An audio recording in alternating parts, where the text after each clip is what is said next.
Come on. Come on. Welcome, ladies and gentlemen, to the Friday Focus Show on the Four Leaf Clover podcast. Welcome, Andy. Welcome, Jerry. Welcome, Kaiser. We're missing poor Patrick this evening, who is doing some family errands. But, Andy, how has your week been, sir?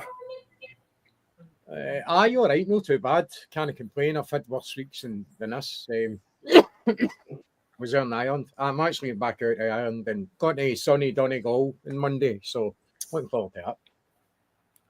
Good man. And Jerry, nice to see you, sir. It's been a while. How you doing, boys? Missing you. I'm missing you, but I'm missing more Paddy because he goes off I come on, you know what I mean? I'm starting to miss Paddy so much. I must admit, I'm thinking about jumping that boat at him. It's good to be back on, lads. I've got a day off the day of the Monday. I promised with the wee man I would take him up to Glasgow for his school clays, Scotty boy, you know what I mean? Yeah. So I did, but I'll tell you what, it's all different now, innit? New Balance and all that. I was saying to the wee man, if I wore New Balance at school when I was at school, I'd get slagged, you know what I mean? So I would have. What everyone wants, wasn't it? Everyone wants for you to go there for our clays. So I changed now, so I promised him I'd take him up, but I was coming back in the train, I was actually starting to think about the old school times and all that. Remember getting in with the fucking wallpaper and all that around the jotters? And the wallpaper was howling. You're kidding on, you stayed at your granny's and all that, didn't you? That's not my wallpaper, that was my granny's wallpaper and all that. Imagine, you never met it was yours, wouldn't you know? Imagine the means now, if they were to do it now, man, the fucking dado rails and all varnished all in the books and rough cast and everything. Just all the mad things, but I say, I promised him I'd go up to Glasgow today, mate, and I'd get the school stuff, so I made him hurry up so I could get a couple of Guinness. He's seen us with a couple of Guinness. So, good day, mate, good day. Nah, it's good to have you back, Jerry. Good to have you back, sir. Good to see you. And Kaiser, good to see you as well, sir. How are you getting on? Yep, living my best life, legend. Friday in it, got that Friday feeling. I can feel it coming up. The intro there was excellent as well. That had me riled up. I was ready to run in the living room, start throwing digs at my shadow. Right in about it, boys. I'm looking forward to this tonight. It's going to be a good crack. Andy, Brendan Rodgers had his usual Friday podcast. He had his Friday press conference. What was he going on about today, mate? Let us know, because I've not actually watched it and I enjoy this. I don't watch it on purpose now because you cover it so fantastically. So what was he going on about today, mate? Let us know. This time I have to get audio, so I've just kind of took down notes. Obviously, before we come on, there was the news a wee bit earlier on about Kenny getting an improved deal till 2029, which I think we could say we're quite surprised about, to be honest with you. He did say it was good for him and good for the club. Good deal for him and the club. And he says at the moment he's here and part of the squad. So, you know, that's his thoughts on it. But this is my thoughts on exactly the situation. The only reasonable question to ask after that is, what the fuck is going on? What the fuck is going on? What the fuck is going on here?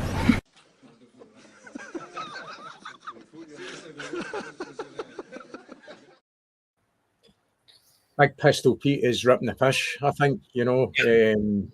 I don't. Do you want to talk about the Kenny situation before? I think it's something we should talk about straight away, mate. Right, let's get the cards on the table here. This guy's our third choice striker. You know, apparently Bolton Wanderers put a 500k bid in for him. We're wanting £1 million. This was the talk 2 weeks ago.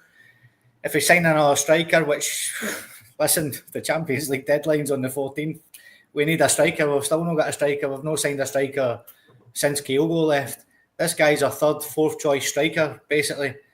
And never going to get a game for Celtic, and we're offering the guy a new deal. I think the club's trolling us, mate, to be honest with you. I think it's scandalous he's getting a new deal. The guy's not good enough for Celtic. I don't know what else to say, mate. It's completely out the blue for me today, this deal. I don't see the point in keeping him. He's third, fourth choice, like I said. So, I mean, I don't know what the rest of the lads think, but that's just my feelings on it. I think the board are taking the piss with us. Jerry, what's your thoughts on Kenny? Mine. Yeah, mate. Aye, sorry, Andy. It's a hard one for me because, listen, it's good for John Kenny getting a contract for himself, his family. It's great for him. It's merely timing, isn't it? But as Scott says there, we'll be making to replace Kyogo now for fucking 2 Indies.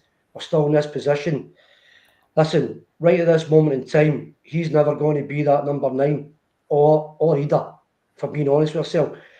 Like, number 9's iconic at Celtic Park. We fall in love with these guys.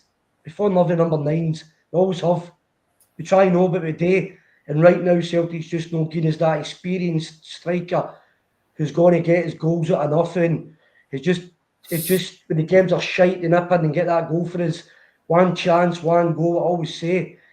So to me, I'm not going to hang with John Kenny. I feel sorry for him a wee bit because it looks like the Celtic fans are going, well, it's not really. It's more to do with what the board's doing. I give John Kenny a contract. If you think at 22, listen, I'm not going to argue with Rodgers and the guys that work with this guy every day. So they know everything better than me. I'm just a fan looking in. But we're desperate for this guy, this striker. How long does it take? Where's the scouting? How long does it take to get this guy in for us? The fans deserve this guy. This number 9. This guy's going to get the money and the commitment for every day. Every Celtic supporter. Nobody's better than anybody else. You go to the games, you don't go to the games. We're all the same. We feel the same. We're all passionate. But we all want somebody to lean on, and that number 9's always been iconic at Celtic Park. And the new, we just don't go that number 9. And for me, that's the biggest. Granted, 2 Windies, nearly coming out a second windy with so many days to go. And there's not even a whisper. That's it for, I've got a wee battle on the boy for Wickham. I've hit the wee whisper about a guy for Wickham Wanderers, but apart from that, there's just nothing coming in, Andy, and it's getting frustrating, you know, it is getting very frustrating. I'm not one that was always saying it's getting closer and closer, but as I say, he does just, his time's running out. He's just, and it's, as I say, we all don't want somebody to fail at Celtic Park. No fucking chance. That's no us. But we're all seeing it in every game. The game's going now. It's just not getting any better for Aguida.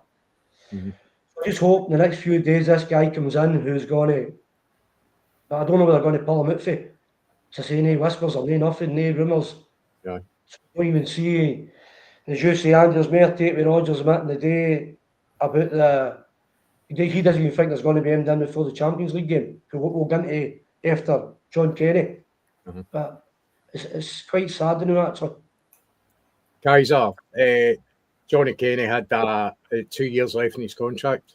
But it's strange for a deal like this to be made, especially when the fans are calling out for, you know, we're looking for at least a couple of white players. Certainly a striker, a proven striker, a real poacher. Somebody with experience, but obviously with a good goal scoring background. We've got the funds for it. There's absolutely no excuse. This is just, for me, this is a kick in the nuts to the Celtic fans, as far as I'm concerned. Like, I like Johnny Kenny, right? I know he's mixed his opinions. He's a young guy.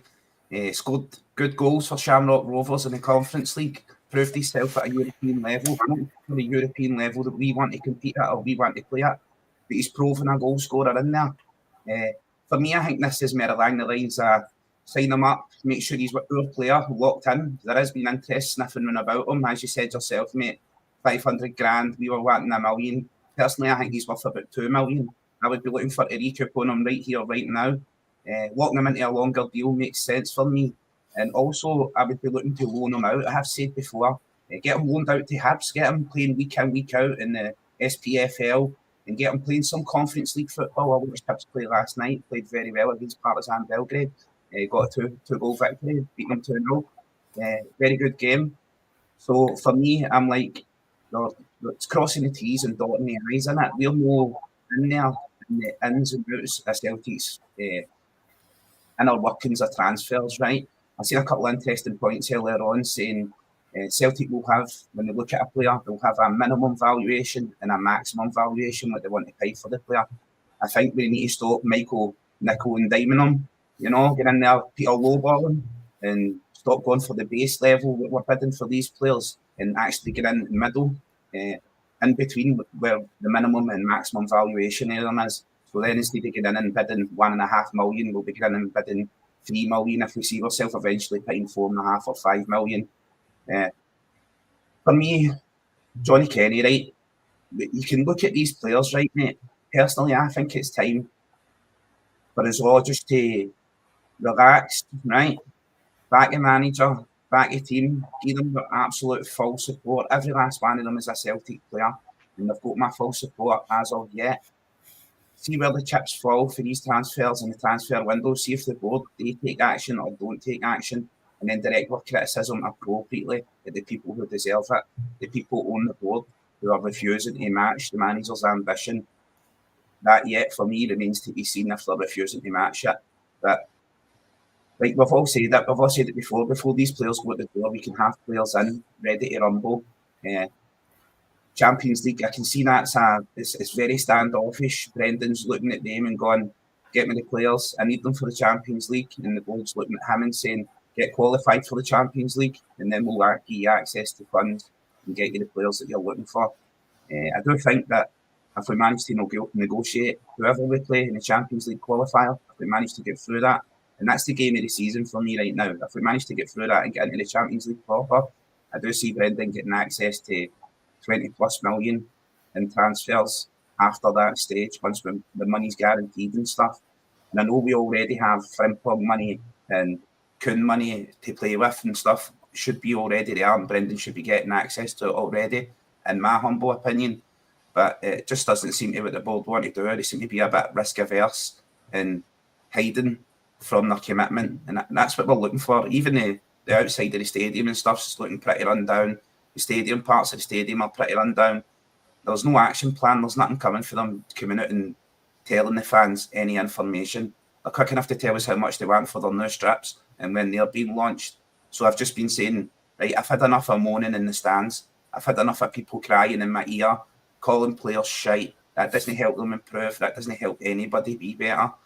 I'm just saying to Celtic, if you don't buy players, I don't buy any of your merch, and I won't spend a penny in paradise. I'll take a fucking packed lunch with me.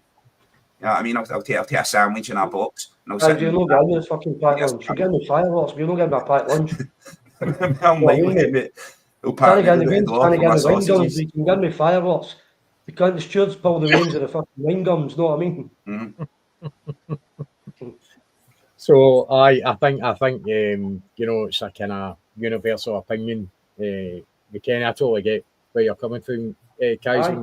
It makes a good it's a good reason for them actually extending this deal, but I think it's the whole timing factor that's the problem. It's no a fact that giving him a deal. He's going to get fired out on loan again, and to me, I know we are coming for. I think we're just flogging a dead horse here. I really do. I don't think we're going to get back a player if we do put him at loan that's going to come in and take that kind of starting lineup. If he's getting offered the deal, then I think he's worth that deal. Then start him. Don't start Ida. He's no firing in all cylinders. If you think this boy's good enough to do it, put him in. I'm not confidence in him. So your front line consists of Ida and Kenny at the moment. You've got Ada as well, who doesn't seem to be as if he's going to be taken seriously at all. So there's other prospect players coming in that just absolute waste of time at the moment. We need to get the priority right when it comes to first team starters, and then kind of mix and match with prospects and about it. It just seems to be all prospects coming in at the moment and really strange signings and deals with players. Just on the rest of the press conference, it says there's still a lot of work today.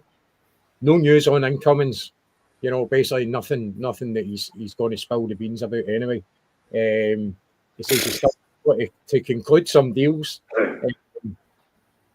The reporter asked him, brought up the fact that the fans are angry with the whole recruitment situation. He says a lot of work goes into making these deals happen. His job here is to make sure the players are ready. The players that are here are ready. What else? He was asked about players in before the playoff, whether he's going to get players in before the Champions League playoff. He doesn't know. That was Wow. it. It doesn't know. Wow. The board has shown over many years the work will get done. The work will Aye. get done. I think we're seeing. After the games, that's when the work will get done. Yep, and then you're scribbling and scraping about, for loan deals, ones that kind of get clubs and stuff like that. That's absolutely no excuse for us to be in this position. We're supposed to be building upon what we've already done. We're regressing. We're worse than we were last season. Or weaker, sorry. Certainly a lot weaker when it comes to the squad. Hey, Kun and Kyogo have not been replaced. Aye, I'll just finish off the rest, and then we'll just quickly go the wee points.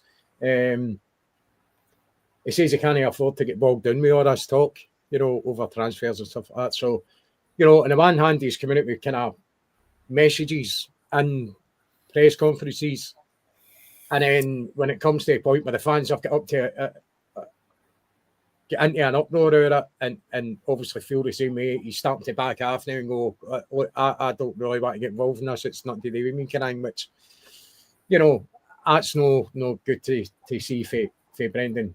Either back yourself up or don't. Don't just sit on the fence like that. You put it out there, and then you kind of start to pull back in again. It does not look good. He says he's clear where he wants to improve. It was pushed on what positions in particular. He wouldn't elaborate on that. He says he wants to play exciting football. So he touched on the start of the season, last season, the pre-season, and it really was good football. Then it started to tail off. You get into the kind of the old Brendan Rodgers team towards the end of his first time at Celtic Park. Some of it was turgid at times and boring. Obviously, that's my opinion. It's not what he says. He's not going to say that about his own team. And I'd get the impression he looked as if he was really getting annoyed. The mayor, because every question was coming up about recruitment, he looked as if he was getting really fed up with it. And pushed on whether the squad was good enough to qualify to get into the group stages of the Champions League. And that's crazy what he said. He said it's irrelevant whether the squad is good enough or not to qualify for the Champions League. A very, very strange comment to say it's irrelevant. Why is that irrelevant? Just that, Scotty, just your thoughts on the kind of last kind of comments that I've went through there. I don't know what to say, mate. Like I said to you, I've not watched it because I like to hear your content, mate, that you bring from the press conference. And if a Celtic manager has come away with that, then I'm absolutely disgusted, to be honest with you. It sounds like he's fully off. It sounds like he's down tools. That's what it sounds like to me, mate. It's a guy that's not going to be here for much longer.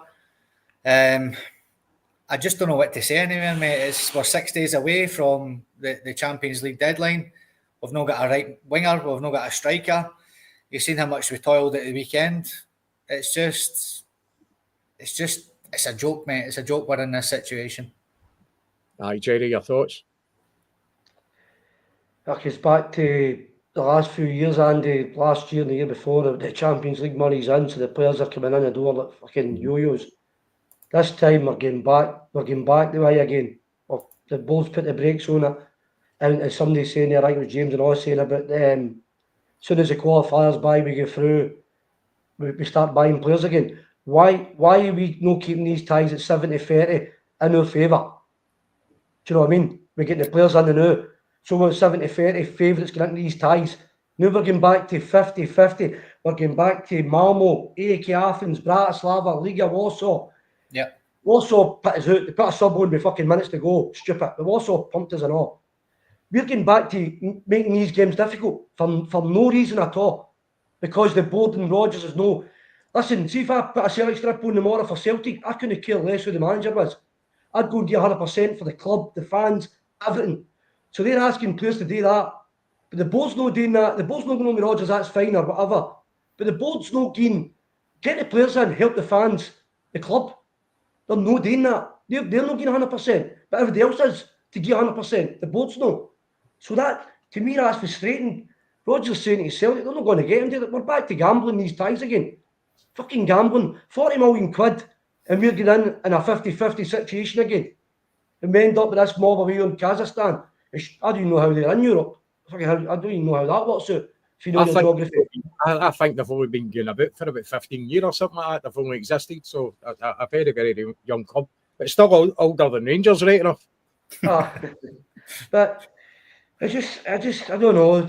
I don't know what. It's just very frustrating getting for every day, and it's just trickling in every day and every day. You see in social media and all, no, behind me, Rangers go and win the other night. And 10 minutes later, everybody's on fucking, we need this guy, we need that. We need the guys anyway, barring Rangers win, they're no fucking winning. It shouldn't take Rangers to win for us to pump up our fucking aggression and anger. Our anger should be there for the start. Celtic, it's about us. I couldn't care less about fucking Rangers. I couldn't. If they go and win, then we go back to 10 past 10 and fucking Wednesday night about how Celtic should be doing this and doing that. I don't. It should be that they knew how we're not doing that. So Celtic, you see me kind of, because it's frustrating. We're talking about wingers there, Rangers getting wingers in, and how we know getting wingers. Listen, I thought Palmer was a great player for the first 4 or 5, 6 games. So we can't just jump in because Rangers guys are doing all right after one fucking game. Mm-hmm. So it's frustrating across the board now, Andy, 50. But Rodgers, something happening there between Rodgers and the board, but it doesn't matter. We should still be committed to the club every day. And that's what I'm thinking. I said I couldn't care less who the manager was. I would still be 100% committed to my job.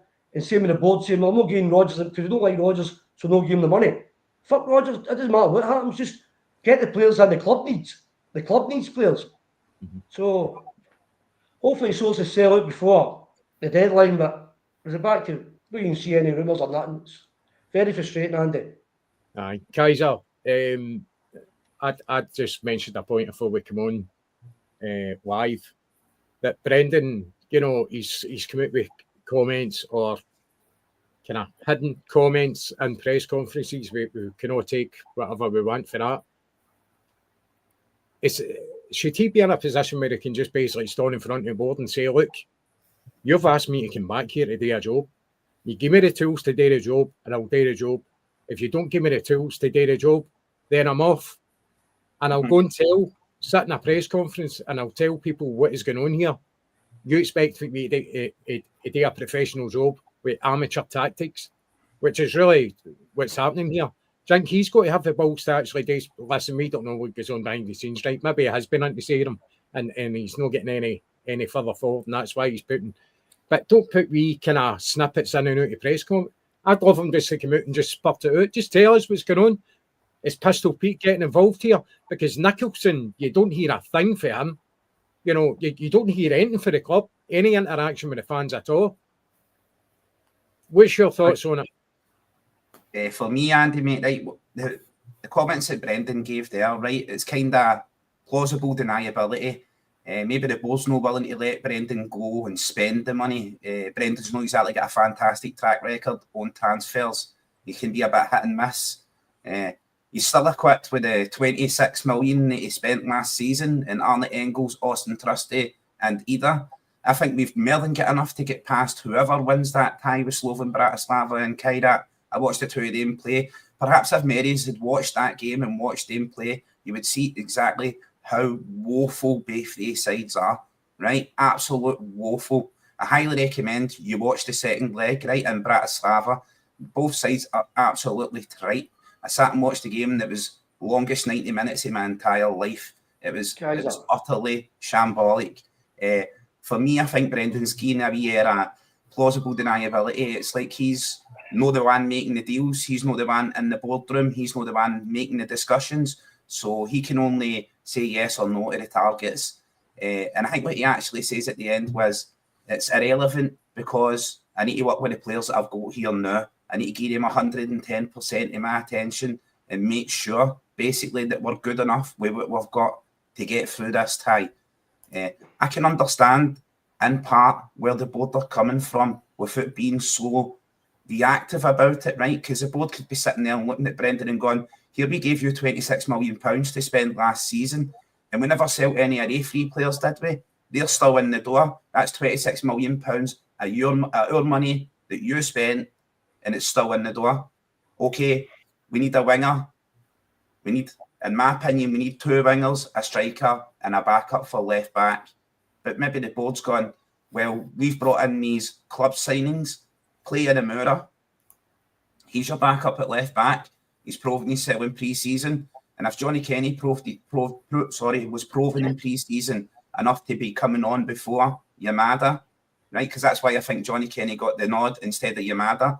Number one, proven himself a bit in pre-season, played quite well. His striker play and his movement is actually really good. Number two, he knows what it is to play against a low block. He's played against it before. He's seen it before. Yamada's never seen it before. He's never seen the likes of it. It was a very telling, very hard game to bring Yamada on, your brand new striker, if he is going to be there and hitting teams with the pace of Maeda and the finishing ability of Kyogo, which is what he's been billed as, basically, on the cheap. Another one at £1.5 million. But they can be highly successful. What was it we paid for Kyogo? I think it was about 4 million or something we paid for Kyogo. And we ended up getting 10 million for him after ends. So the board are sitting looking at that and nodding at themselves and going, well, this is profitable for us. This is the club model. We're doing well with these players with this better ability for a cheaper price. That won't last forever in the Japanese market, of course. That market will start realising where its players are going and how much they're trading for after that. And most clubs there will start asking for more money. As we've seen what happened with us buying Kun from Liga Warsaw, I think it was, we got him for. Is that where we got Kun for? No, it wasn't. It was Rapid Vienna. Right, and then we went back to Rapid Vienna again. We went back to that well again, and they went, no, we want 10 million for this player this time because we know you've just sold the player you got for us for 4 million or 19 million. So you can understand those clubs looking and going, we want a bigger slice of that pie. But in my opinion, then what you do is you negotiate a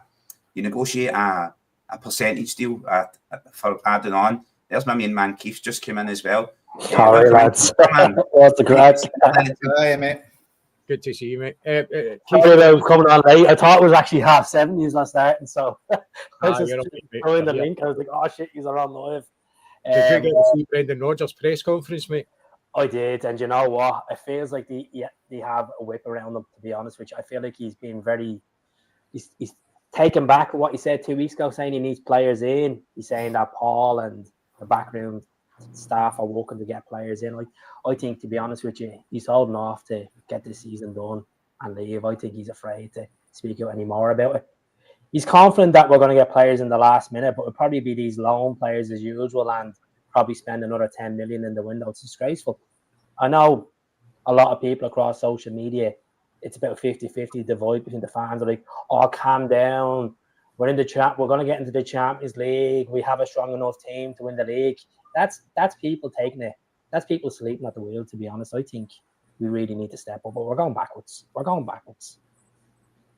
I think it's absolutely disgraceful that we were in a pretty strong position, especially when it comes to Europe. We made a bit of progress, and we're getting into this qualifier in a weakened position, and it's criminal.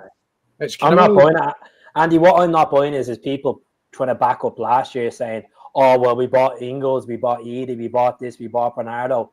That was money last season that we had from the previous season. We were still 70, 80 million plus this time last season. Now we have more money with Frimpong getting the windfall from that, Kuhn being sold, and we're still not spending it. Literally, they're sitting on the hills laughing at Rodgers and laughing at the fans actually give a shit. Right. Scotty, I'll pass the reins back out to you, mate. Thanks for that. No, mate, you're absolutely bang on, lads, with your comments there. I think the issue as well is we're going to get our pants pulled down again in this window because we've left it so late. Clubs know that we have got a Champions League deadline in 6 days. So we paid over the odds for Ida. We're going to pay over the odds again for whatever player we go in for over the next few days because we're desperate. You know, we are. We need a right midfielder, right winger. We need a striker. And as Kaiser said as well, we still need, backup for Kieran Tierney, who looks injured already. It's a disgrace that we're in this position. Like I said, 6 days away for this. And our record in playoff games is not good whatsoever. Absolutely terrible, Jerry. And, to be in this position, as Andy just said, is absolutely disgraceful, to be honest with you. You know, we struggled at the weekend there. Let's not make any bones about that as well. It's a shocking state of affairs to be in, but we will cover it as the podcast goes on. So, Andy, Champions League tickets. Celtic have confirmed that tickets for their upcoming Champions League playoff at Celtic Park are now on sale to season ticket holders. The first leg will take place on Wednesday, August the 20th, as we just discussed a minute ago, with an 8 p.m. kickoff against either FC Kairat or Slovan Bratislava. Let's not talk about them. Kairat hold a 1-0 advantage from the first leg of their third qualifying round tie, meaning Celtic could face a grueling 7,000-mile round trip to Kazakhstan yet again in the return fixture just days before the Glasgow derby if Bratislava don't manage a comeback. Season ticket holders have until 9 a.m. on Wednesday, August the 13th to secure their usual seats for the home match. Sales are currently online only, with prices set at £29 for adults, £22 for concessions, and £17 for under-13s. Brendan Rodgers' squad is still awaiting reinforcements before the crucial tie, but the Celtic boss has already made clear that his focus will be on maximising the output from the players currently at his disposal. Whether we're prepared or unprepared is irrelevant, Rodgers said today. I'll work with the players here and make them ready as possible. And finally, the manager admitted that no signings are imminent and that he is unsure whether or not he'll have new faces in the door for these qualifiers. Celtic are asking fans to pay the £29 after season ticket prices increased, and fans have no free friendly included in their ticket. So we sort of covered it there, Andy. Let's just, what do you feel about all this nonsense that he's come out with?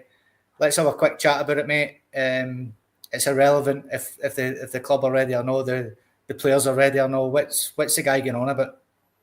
Just like I said before there, it's exactly what I watched in the press conference, and I couldn't believe it came out with the words. I mean, how is it irrelevant? Whether it's just, mate, I've got a lot of time for Rodgers, right? When he first came back, I wasn't exactly positive about it at first. I've came to kind of no other guy in a way, but really kind of respect him the fact he's come back to kind of right some wrongs. But just what he's come out with the day, it has absolutely baffled me. It's an irrelevance whether the squad's good enough or no. It's absolutely irrelevant, and it's just very strange comments. Honestly, I don't even know what else to say about it. It's scunnered me in a way. Kaiser, Andy scunnered. I think the rest is a scunnered. What are you making of these comments, mate? It's absolutely baffling for a Celtic manager to come out with this nonsense for me. For me, I don't think he's saying it's irrelevant whether or no the squad's ready. I think what he's saying is it's irrelevant whether or no we bring players in, because even if we bring players in here now this week, they will not be up to speed. So all we can do really is do the best work he can possibly do with the squad we have right now and ensure that that's enough to get us through this tie. I don't think it's right along the lines that it's completely irrelevant. It doesn't matter. It doesn't matter to him. I don't think he's meaning it in that way. I think it's just typical Brendan comes out and he says things like the man's quality, and then he backtracks a little bit every so often and winds his neck in just a tiny bit, and that's where it gets confusion. I think he's sick of being asked the questions over and over and over again by Scottish mainstream media. We need to remember, it's not like the mainstream media are any friends of ours. They're not in support of our club. They're not bigging up any of our players. They're not bigging up our chances. They're not heaping praise upon our board for their financial dealings. They're very much diminutive towards Celtic and towards our players and any business that's done, any manager we have. And just to echo, once we came off air last week, Paddy actually hit the nail on the head for me when he says, look, Brendan Rodgers is the best possible manager that we could have at this moment. Gone are the days if Brendan Rodgers leaves, gone are the days where we attract a manager of Premiership pedigree to be the Celtic manager. We'll be back to Sean Maloney being the manager, or Scott Brun, or people like that who are synonymous with the club.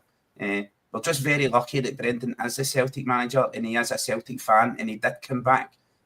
Has he repaired his legacy yet? In my opinion, no. I don't think he's done what he wants to do, so I don't think he's going to go. And I do think that once we do qualify, he will be fully backed. The board has been listening, they've been watching. All we can do here the now is just wait, you know what I mean? You just need to just hold on, wait, not make any rash judgments, jump to any conclusions. It did look a bit like Brendan was disappointed that players aren't going to be coming in, like he's already been sat down and briefed and told, look, players aren't going to be coming in until we qualify. Simple as that. So there might be the quality that you've been asking for, right? Regardless of the price tag, there'll be the quality that you've been asking for, there'll be the positions that you've been asking for, but they're not coming in until after you've done your job and secured qualification with the squad that we've got right now. And Brendan's a bit an egomaniac. He's a bit butthurt about that situation as well, because he knows that the fans are demanding, because he's a fan as well. He's at the manager wants players and he wants them now. You see, that's a thing. That's another thing that I heard them say as well. Keith, good to have you on the podcast, sir. I haven't met you before, so welcome to the Cheers, Scott. Cheers. Podcast, mate. It's good to have you on. What are you making of Brendan's comments today? You know, the irrelevant thing for me is, I think for me it's pretty shocking, a Celtic manager coming away with that. You know, we're so close to this Champions League playoff tie. 6 days away from the deadline of getting players registered, etc., etc. Do you think he's flung the tools in? 100%. I think, honestly, I've been saying this for the last 6 or 7 weeks, and people think I'm crazy. And some people are coming around with it. I think if an offer comes in from an English team around December, he'll go. If we don't get into the Champions League and we're in the Europa League, he will go. And I don't blame him. I know some people are saying that he hasn't repaired his legacy from the last time. Coming back and taking the job and all the stick he got in the fourth season, I think he has repaired his legacy. What I find different between Brendan and Ange is when Ange came in the door, we didn't have a middleman. Ange was making all the phone calls. Ange was getting the players in. You got Jovanovic in. You got Jota in. You got all these players in. Because the board weren't that serious about recovering. So I think with this infrastructure, Maloney being that middleman now for the youth team, and then this guy Paul Tisdale, talk of him doing a lot of in the background, I just think there's a broken connection there between the gaffer and the board. Because let's be realistic, 1 year in his deal left. It should be having this conversation saying, well, Brendan, get us into the Champions League. We'll give you the contract. He's on what report? He's on $3 million a year. $3 million a year. And is it a case that he's being told to zip his mouth or word it in a different way because they're not having it? I think it's realistically, we're going back to, as Jerry says, AEK Athens all over again. Not getting the right backing to move forward. That's the God honest truth. No, you're bang on, mate. And Jerry, Keith was spot on there. What he said, you know, these are relevant comments. You know, with this massive tie coming up, is for me, mate, shocking for a Celtic manager. What's your thoughts on it? It doesn't sound good. Hopefully, it's not the way it kind of came out, Scott. I'm hoping it's just the way it's kind of been hanged. Yeah. Listen, Brendan Rodgers is a quality manager. You know, the players all like him. So as I say, we're only fans. So we guess more than anything. We do a lot of guessing. So for me, the players like him. He's training. He's fucking man-to-man talk. The guy's just a quality manager. So for me, hopefully, it's not the way it sounded, personally. But if we're going to win titles and win Champions League games, we can't have this. We can't have this split. It doesn't. Seeing you win titles and win leagues, it's everybody. It's the fans.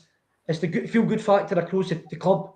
Yeah. And we're getting to a season It's not the same now. It's that it's kind of getting back away a wee bit, and that's what worries me more, because if we seem to kind of split a wee bit, fans, board, and Rodgers, and that's obviously between they two. But to me, we need to all start going singing off the same hymn sheet and fucking going towards what we've got today here. We want these guys in, and it's not happening. I think Rodgers figuring a couple of things out the public to try and get them to, but it's not working either. So I'm hoping it's just it's no the words, obviously said the words, but it's not the way it's meant to be said, I'm hoping. Because I just hope it's no what I'm thinking. Listen, Rodgers will see out the season. There's no way he says for the start he'll do the 3 year. And he's been quite hanging on the 3 years, so maybe us just saying 3 year and that's him now. That's all I'm thinking. But He said the last time in February, Jerry, that he was happy at Celtic before the Motherwell game, and then he jumped tilts, didn't he? You don't know in football; it's very unpredictable. As much as he is a Celtic fan, and he said at Tannadice that he wants to be here this season and he wants to fulfil his contract. You don't know what money talks in football. The argument's sake, Leeds come in or Tottenham come in to get rid of Frank after 3 months.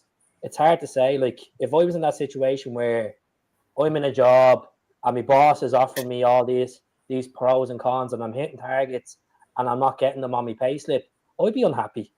As much as I love the place and love the environment, I'd be unhappy. But I think what happened the first time, I think he'd be a bit more honest, a bit more direct. I don't think he would do it in between now. I think you'll see the season out. If there's a problem with the board, then he'll leave this summer. I don't think he'll put his family and himself through all that again, personally. But you're right, Chief. Football doesn't surprise you anymore, mate. You're right. 85% sure that you'll stay, but there's that doubt there, to be honest, which is like... nothing surprises me now in football. But I'm just hoping... I just want us all to pull together. I don't like when we're all on podcasts and we're reading Twitter and social media and we're fucking all seem to be... I like us all... We're all together. We're a big fucking family. If we're steamrolling leagues, people are still moaning, let's be honest. There's always someone moaning about... I just want us all singing off the same hymn sheet again and taking the club forward. But I say the board seem to every 3 or 4 years just put the brakes on things for some reason. I agree with you as well. I don't know if the rest of you in the podcast would say. I think going into the game last week, it didn't feel right. It just didn't feel like a big buzz around that it usually is because of what's going on in the backgrounds. Yeah, that's true. Yeah, and there's a huge buzz at the stadium and stuff.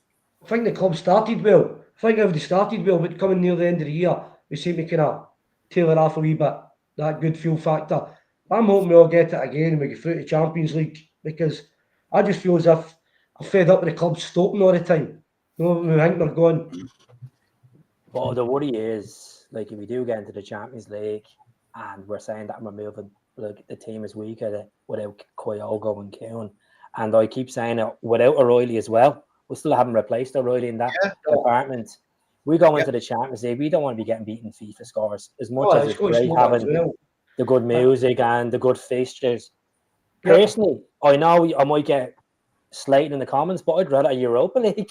I'd actually be competitive in the Europa League, and it's all about winning games and building memories. Look at the road to Seville, and look, I know Brendan was saying in the press conference only a couple of weeks ago, we were only a few minutes away from a team that had a transfer budget of 4 times the amount of Bayern Munich and all, but like, there's no point going into these competitions and getting slaughtered with a weaker team and looking like a Bratislava. That's what my concern is. I think we're just, I don't know, it's a lot of divides. Yeah. I think AR here's bang on. We've been on the slide since January. A general malaise hanging over the club just now.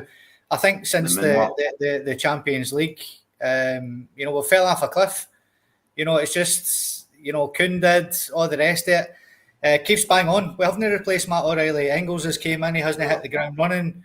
We haven't replaced Kyogo, we haven't replaced Kuhn. These guys need to be replaced, and if we go into a Champions League campaign without these 3 guys replaced, then we're in big, big trouble coming up. And I agree with Keith. I think there's going to be some pumpings handed out. If we do go into the Champions League campaign, it's all right for the SPFL, but 50 goals, Scott, we're looking at. We're probably missing between, as I said, O'Reilly, Keown and Kyogo. Correct, mate. Yeah, correct. See, that's Scott, but surely we've got to stop trying to go toe to toe with the top clubs and stop this 7. We've got to rein that in and defend a wee bit better. Then we'll stop these silly results. For me, if we're just going to take that attitude, we'll draft into Europa League. That's us just kind of saying, well, you know what? We'll just, for me, that's a sign of fucking weakness and a drive to win and make ourselves better, just be accepting. So for me, I know Keith's saying he's 6 and 7. You're watching the games like that sometimes, you know. That's got to stop, but that's up to the manager. The manager's got to change his tactics. He done it against Atalanta. Done it against Atalanta, remember? And that's the games you've got to be like that against the top teams. 100%. Everybody on fucking ball to work after ball. Kaiser, what have you got to say, sir? I was just saying, I think the core, as you're saying, the game in Bergamo against Atalanta and stuff, the core of that team, especially the defensive structure, is still there.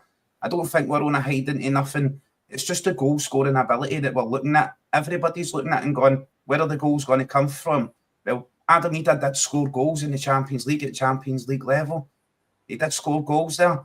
So, like, just to be, like, hypercritical with them all and, like, and I understand what Keith's saying as well. He's spot on in a way, right? Like, building memories, that's what matters. The road to Seville. If we didn't get into the Champions League, I think if we did not get into the Champions League and Brendan walked out the door the next day and went, you never backed me, you never got me the players I wanted, we would all understand him doing that. But see, at the same time, I think it would be an incredible mistake and he'd be shooting himself in the foot. Because look at what Tottenham done last year, went all the way through there and won that competition. And I've got no doubt that we still have the quality in the door right here, right now, to go and win that entire competition.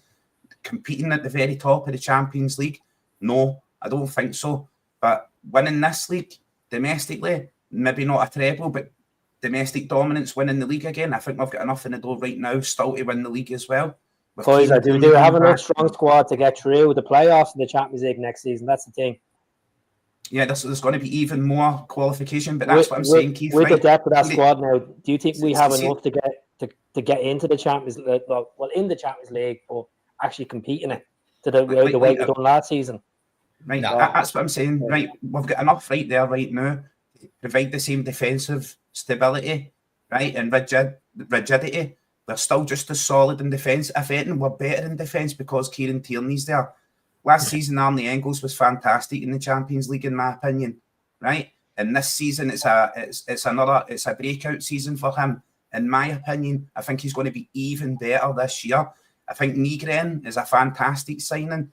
Even if Celtic go, look, the way I seen us going was, if we played Maeda up top, central, right, and then behind him, Hatate and Nygren, just slightly deeper, and then a midfield of Engels, Callum McGregor, and Luke McCowan, and then you've got Kieran Tierney bombing down one wing, and Alistair Johnston bombing down the other wing. The way Martin O'Neill Celtic used to play, with a wing back kind of with a gap, and Petal on the other side, bombing down the wings. You know what I mean? And go come narrow in that kind of Christmas tree formation, rather than being 3 directly up top, 3 in the midfield and 4 at the back. It can always be adjusted. It's whether Brendan's got the tactical flexibility to adjust that, and whether we get equipped with actual wingers. For me, I don't think look, you fit all the best players you've got, you fit them onto the squad wherever you can fit them in, and you play what you need to play to fit the best players in. I think we've got good quality there right now. I think we've got enough quality to negotiate this qualification tie. Do I think we've got enough quality to go and win the Champions League? No. Do I think we've got enough quality in the door right now to get to where we got to last season? No, I don't think we've got enough to get to where we got to last season. But that's what that was meant to be, the platform, and then we're meant to build on top of that. That's what we're all asking for. That's what we're all looking for. I do think we are weaker than we were last year, given the players that we've lost, the goals that Kuhn contributed, the goals that Kyogo contributed. I do think we're weaker, but I don't think it's dire straits. You know what I mean? And of course, people seem to they organise you into 2 camps, right? You can be unhappy with the board and unhappy with the business, but still happy with the squad that we've got right now. Thinking, right, look, we still need to support the team that we've got. We need to support the manager, and we need to get behind them and give it 100%. Just because you don't go, fuck a board, set Lawwell's motors on fire again on his driveway, doesn't mean you're a happy clapper. You do that first time, aye? Put a banana in his tailpipe, Andy, mate.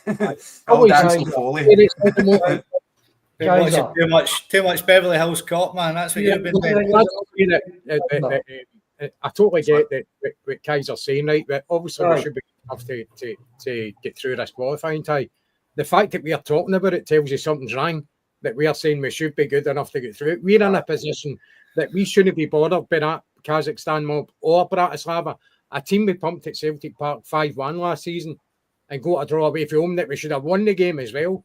Let's not forget. So the fact that we're talking about it saying we should get through the tie tells you something's wrong. You know, so we should be weeks ahead of them. Now, every season we should be looking to improve.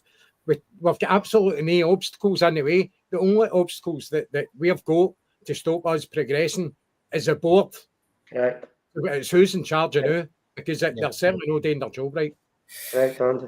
Gentlemen, absolutely bang on. Thank you so much for that. Andy, I'm going to hand the podcast over to you, sir. You've got a new segment for us. Oh, so that's it. Keith, you don't.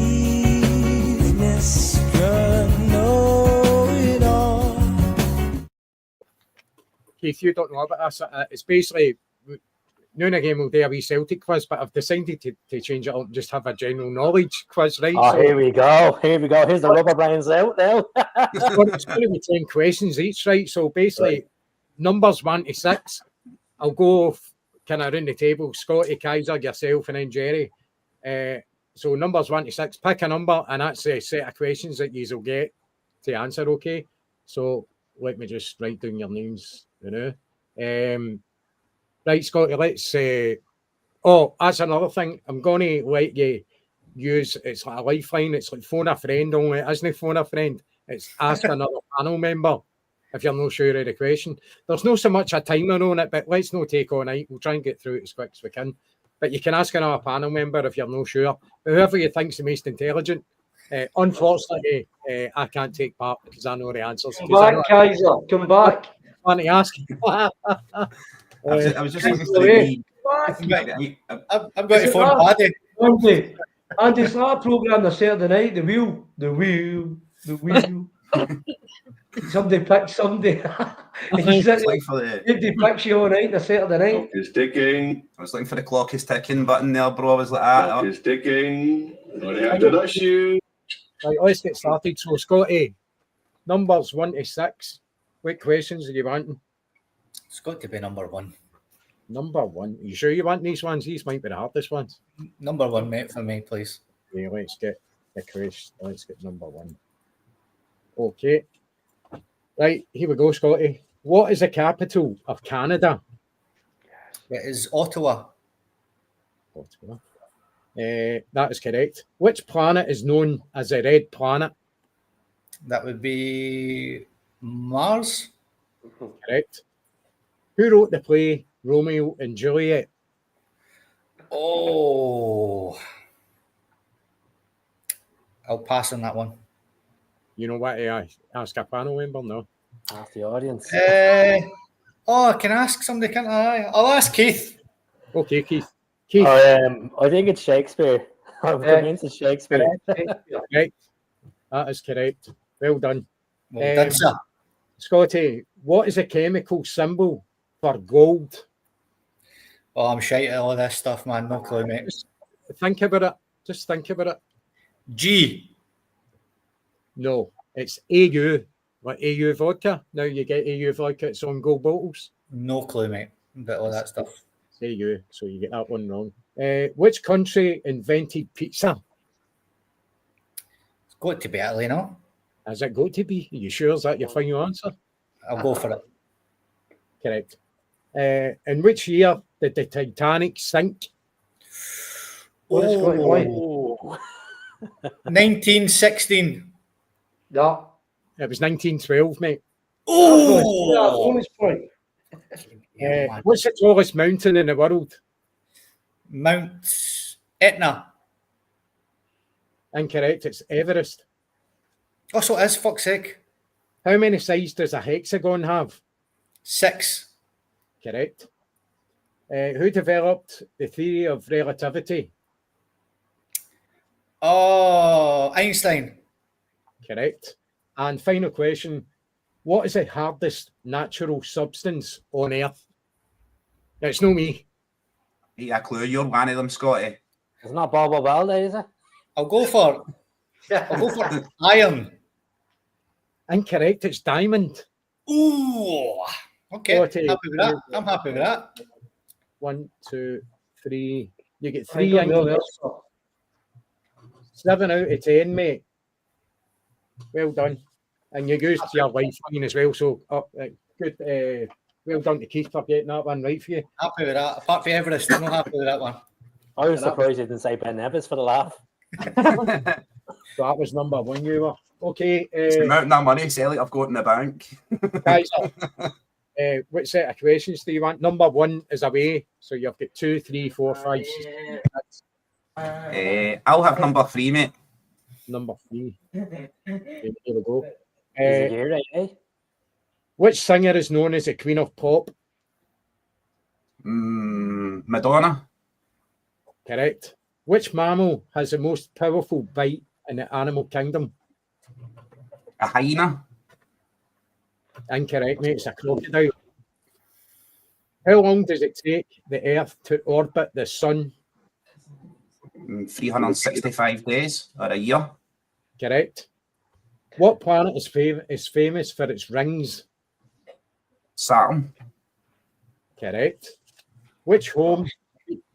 Oh, sorry, I can't even read mine writing. Which movie features the quote, "I am your father"? Star Wars. Correct. The pub. Which country won the World Cup in 2018? Germany. Incorrect. It was France. What is a group of lions called? A pride. Correct. Kaiser Mana. Which colour is a mix of red and blue? Indigo. Purple. Purple. Incorrect, mate. What does Indigo and US, purple. what does USB stand for? USB. I know what a USB is. I think that. I'll ask somebody in the panel. Okay, you want to ask a panel member? Who's you want to ask? I'm asking Keith again. Keith's the only one looking with intent. Oh, I think I'm Keith going to say universal socket. I don't know what the last bit is. Oh, and unfortunately, that's wrong. It's Universal Serial Bus. Oh, Jesus. Sorry, guys. That's okay, Keith, mate. I didn't know anyway. Okay, your final question, Kaiser. I was going to call you Casper again. Kaiser it was before you called me as well. I know. How many colours are in a rainbow? 7. Right. Can you name them? You don't get extra points or anything like that, but can you name them? Get a song, Kaiser. Red and yellow and green and blue. Orange and purple and brown. Get a song again, Kaiser. Get a song again. The fucking songbird of his generation. That man. Jerry, that's 20 quid in the bank account. That's 20 quid in the PayPal. We've got red, orange, yellow, green, blue, indigo, and violet. There's your indigo there. There's your indigo there. An indigo. Kaiser, you got 1, 2, 3. Oh, hold on. 1, 2. You get 3 wrong. You're the same as Scotty. 7 out of 10, mate. But You well done done. me, Keith. You done me, Keith. If you'd have got me there, mate, with a USB, I'd have bet Scotty. I'm blaming Keith. Blame me. Blame the board. Which set of questions do you want? I've got 2, 4, 5, and 6. Yeah, I was thinking there, That's Andy, right, like Andy, a this crocodile still- wasn't a mammal. That's right, Andy. They're stealing all my subjects. Yeah, a crocodile wasn't a mammal, Andy. Eh? A crocodile is not a mammal. Animal. Oh, you said That's a animal? I thought you said mammal, mate. Right, doesn't matter. Anyway, need to play. Because I'm talk like that sometimes, mate. No. Which set of questions do you want, mate? 2, 4, 5, or 6?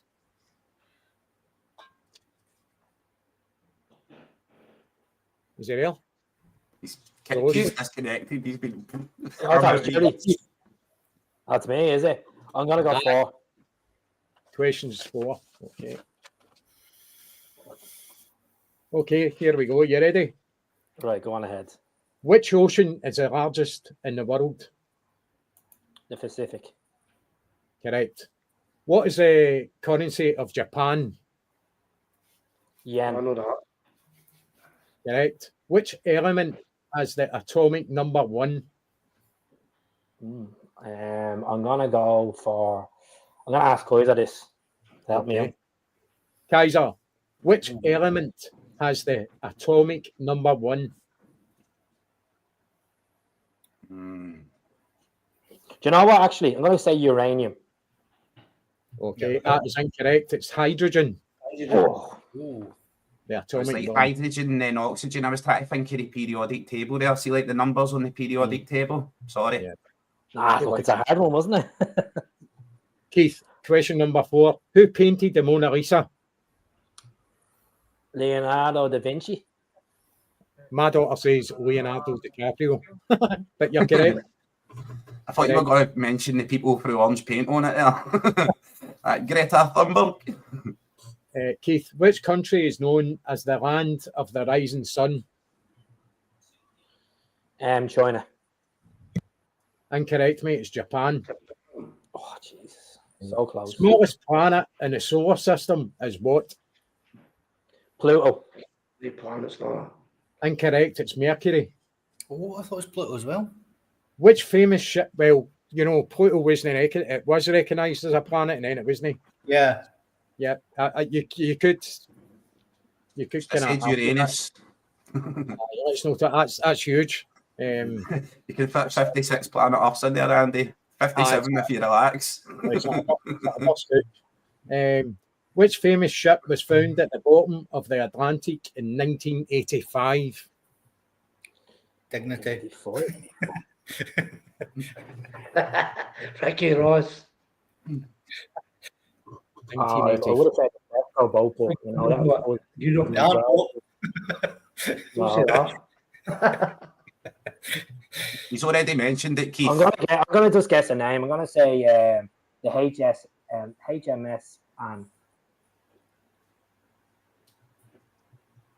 that's what I'm going Say for. that again, mate.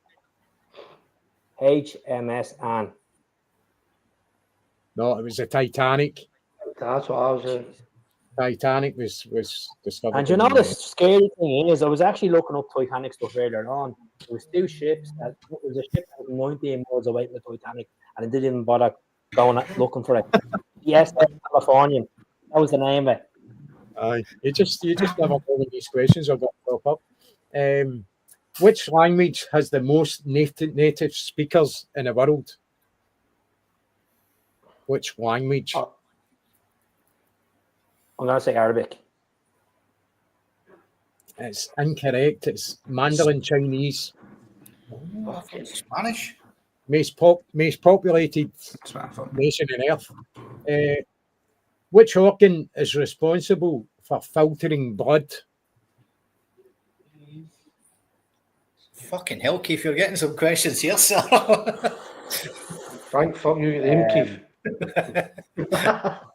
I'm not good at biology. I better get ones I know. And I can't ask anyone else, can I? Aye. No, I'll ask her. Oh, you can't. You used it. I used it. You should have just shouted there, Scott. You should have just shouted. I'm gonna guess the liver. Right. Unfortunately, it's the kidneys. Oh, is it? I thought it was going to be the heart. Final question, Keith. What's the capital of Hungary? Budapest. Correct. Jesus. They were fucking brittle, sir. 3, 4. I can't believe, folks. Do you want 2 tickets for the races tonight? No, I'm not missing the quiz in the 4-Leaf Clover podcast. No, on Friday. It's just your luck, mate, picking the questions, that's all, mate. So you get 4 out of 10. 4 out of 10. No, brother. 40 beat, Keith, so I'm no last. Brutal, sir. Right, Jerry. Right, mate. So what if we've got 5 and 6 left? By the way, Andy, you pick it, mate. How well? Right. You can have 6, okay. How many basketball players are in a team? 7. Incorrect, it's 5. 5, is it? Yes. Which bird is a symbol of peace? What is it? Which bird is a symbol of peace? Dove. The white dove. Correct.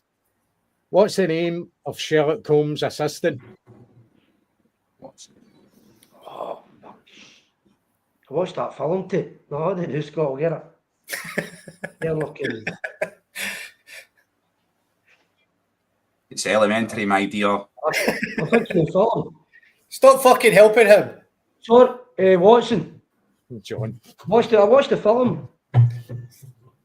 Number 4. That's correct. Which planet is nicknamed the Morning Star?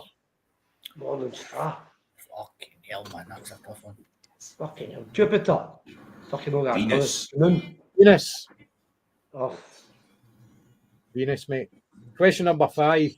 What is the capital of Argentina? Buenos Aires. Correct. What animal can rotate its head 270 degrees? No. Correct. Which company owns YouTube? Right there, I've shouted one of the veins, Andy. Who owns YouTube?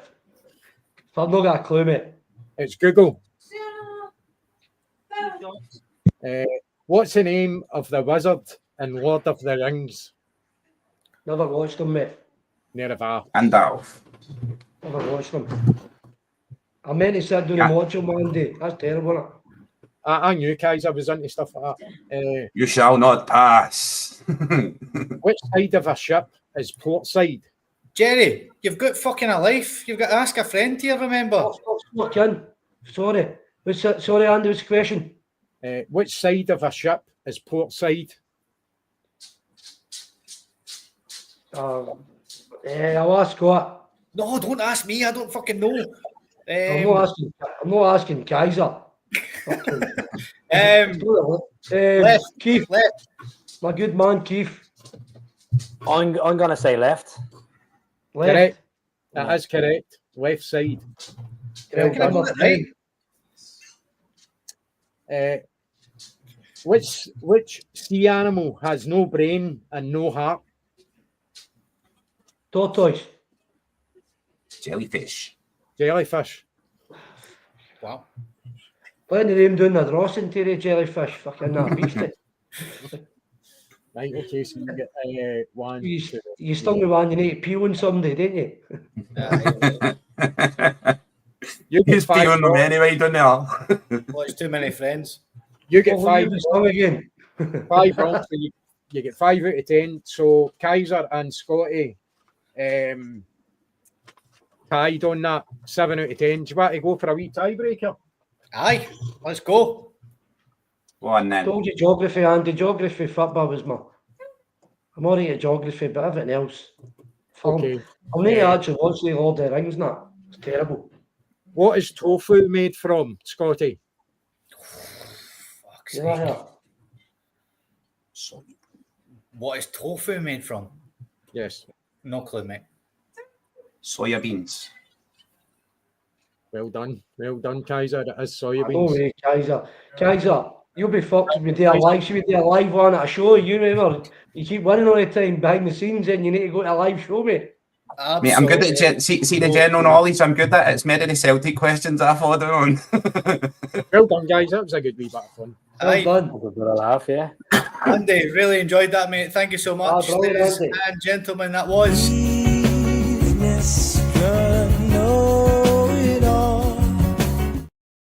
Kaiser this evening is Mr. Know-It-All. So he is.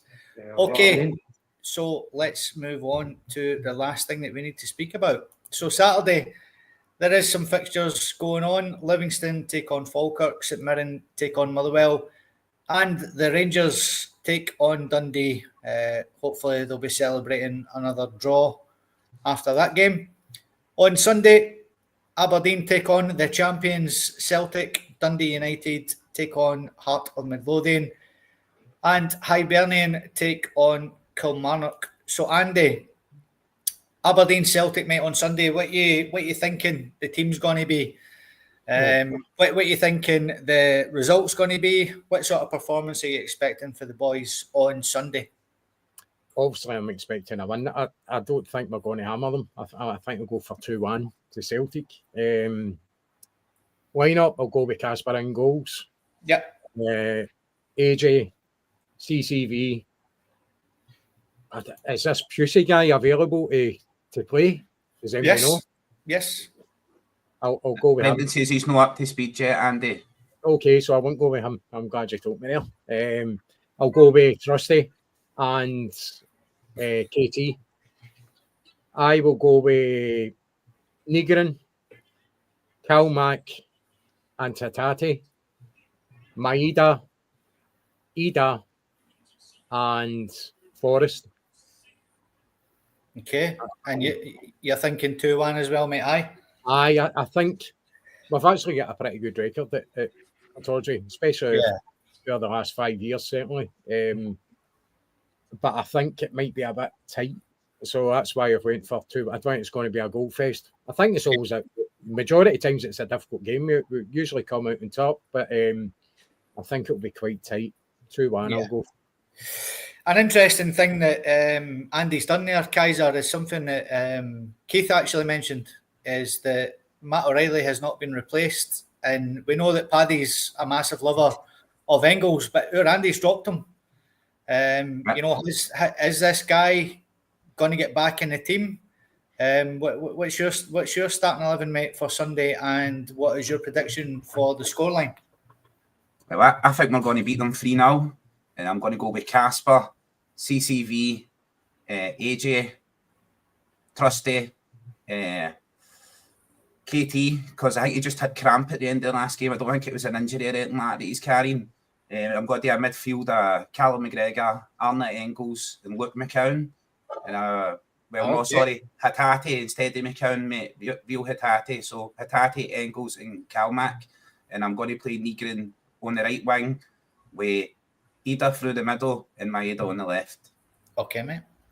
So, Keith, something I've noticed that the two guys have done is have dropped Liam Scales, who for me was fantastic on the opening game of the season. The two guys have dropped him for Trusty.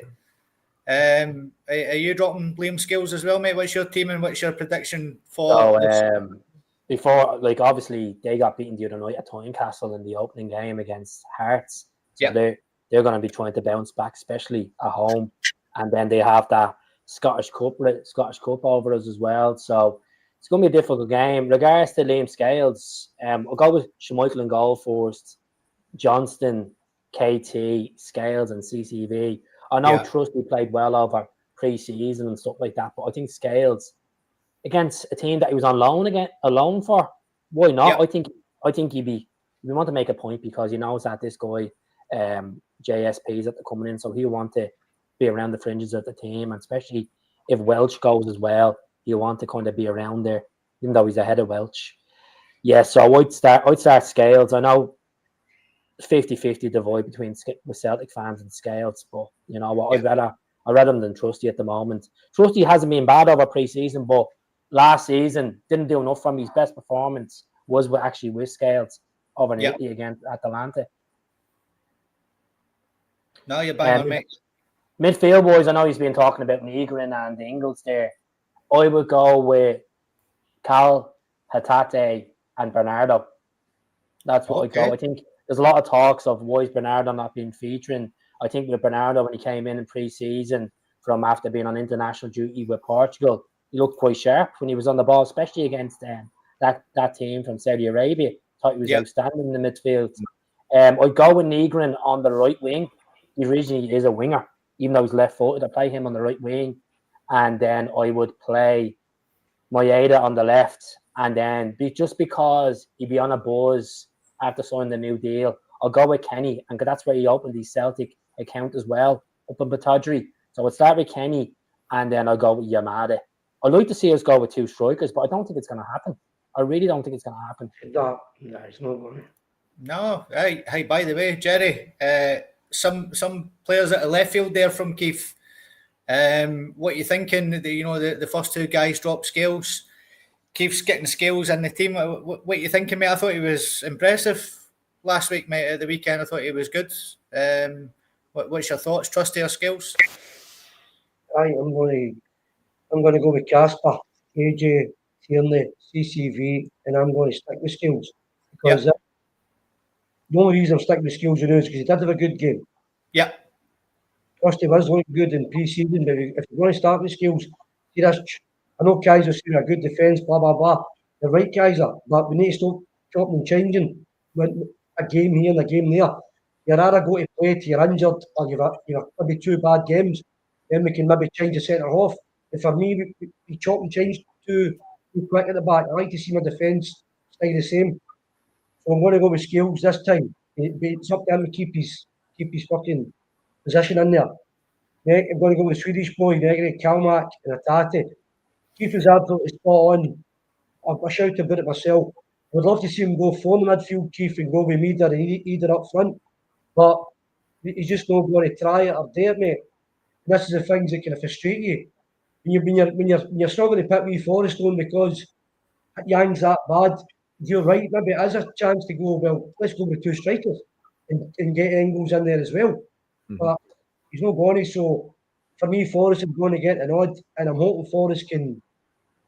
I think Yang be Forrest, sometimes Forrest starts the game as well and kind of doesn't do the same as coming off the bench. I'm hoping Verang. I'm going to go Meader, Ida, and Forrest up front, mate.